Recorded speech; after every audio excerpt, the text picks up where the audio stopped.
चरित्र पे लांछन लगाने लगे, उन्हें गाली गलौज करने लगे, अमर्यादित भाषा का इस्तेमाल करने लगे, टीका टिप्पणी करने लगे, जो किसी भी सभ्य इंसान के लिए ना सुनना चाहेगा और ना वो बोलना चाहेगा।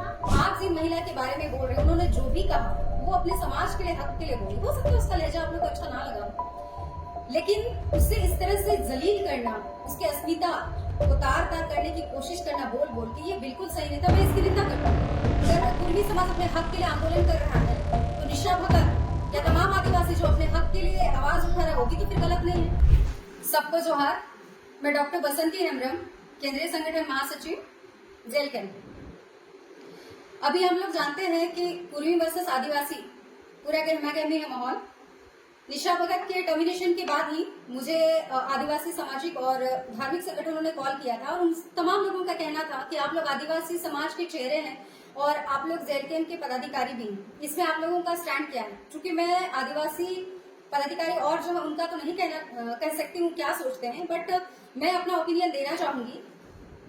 सबसे पहले बात,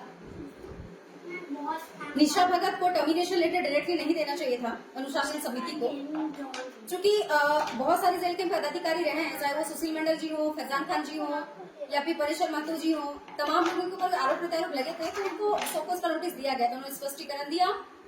तो निशा भगत के साथ भी उनको एक बार सोकोस का नोटिस देना चाहिए था। डायरेक्टली टर्मिनेशन सही नहीं है। दूसरा, अगर टर्मिनेशन पुलिस के तौर पर हुआ भी, उसके बाद बहुत सारे लोग जो उनके चरित्र पे लांछन लगाने लगे, उन्हें गाली गलौज करने लगे, अमर्यादित भाषा का इस्तेमाल करने लगे, टीका टिप्पणी करने लगे, जो किसी भी सभ्य इंसान के लिए ना सुनना चाहेगा और ना वो बोलना चाहेगा। मैं इसका घोर निंदा करती हूँ। तमाम वो पुरुष वर्ग जिन्होंने ये सारा चीज निशा भगत के लिए किया है, मैं आप लोगों से कहना चाहूंगी, भाइयों, आपके जीवन में भी बहुत सारे स्त्रियों के रिश्ते हैं जो माँ के तौर पे है, माँ है, बहन है, बेटी है, प्रेमिका है, पत्नी है, पुत्री है। उन सारी महिलाओं का ने आपका जीवन सुंदर और सुखद बनाया है। तो आप जिन महिला के बारे में बोल रहे हैं, उन्होंने जो भी कहा वो अपने समाज के लिए, हक के लिए बोली। हो सकता है उसका लहजा आप लोग को अच्छा ना लगा, लेकिन उसे इस तरह से जलील करना, उसकी अस्मिता को तार तार करने की कोशिश करना बोल बोल के, ये बिल्कुल सही नहीं था। मैं इसकी निंदा करती हूँ। हम सभी जानते हैं, झारखंड वासी, कि कुर्मी समुदाय हमेशा काफी लंबा लड़ाई लड़ रहा है एसटी में घुसने के लिए।